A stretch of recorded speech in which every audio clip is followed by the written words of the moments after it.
ब्रह्ममुरारिसुरार्चितलिङ्गम् निर्मलभासितशोभितलिङ्गम् जन्मजदुःखविनाशकलिङ्गम् तत्प्रणमामि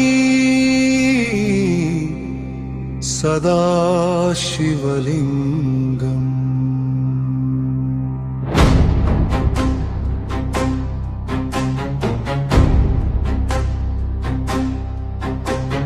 ब्रह्ममुरारिसुरार्चितलिङ्गम् कामदहनकरुणाकरलिङ्गम् रावणदर्पविनाशनलिङ्गम् तत्प्रणमामि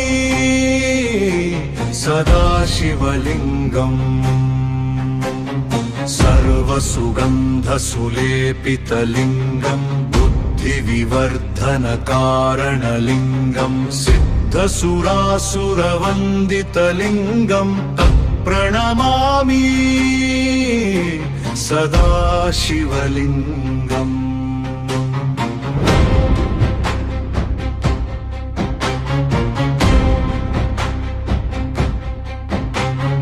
कनकमहामणिभूषितलिङ्गम् फणिपतिवेष्टितशोभितलिङ्गम् दक्षसूयज्ञविनाशनलिङ्गम् तत्प्रणमामि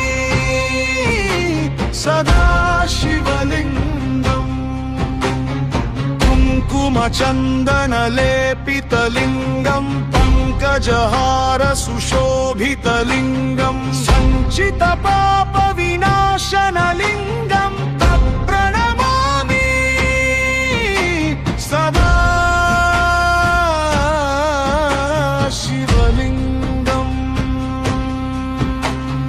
देवगणार्चितसेवितलिङ्गम् भावैरप्तिभिरेव च लिङ्गम् दिनकरकोटिप्रभाकरलिङ्गम् तत्प्रणमामि सदा शिवलिङ्गम्।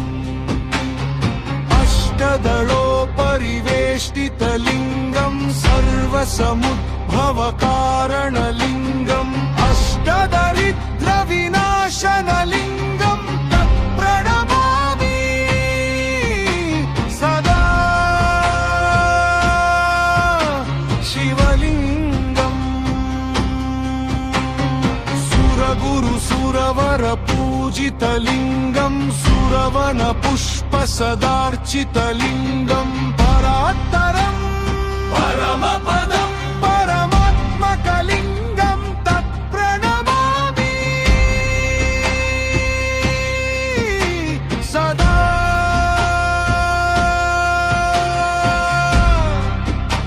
शिवलिङ्गम्।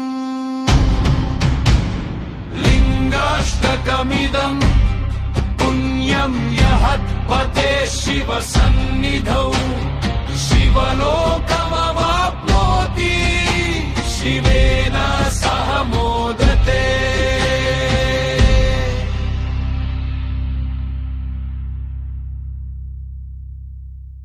ఈ వీడియో మీకు నచ్చితే లైక్ చేయండి, మీ స్నేహితులకి షేర్ చేయండి. ఈ ప్రయాణంలో భాగమవ్వాలంటే సబ్స్క్రైబ్ చేయండి, బెల్ ఐకాన్ క్లిక్ చేయండి. Thanks for watching.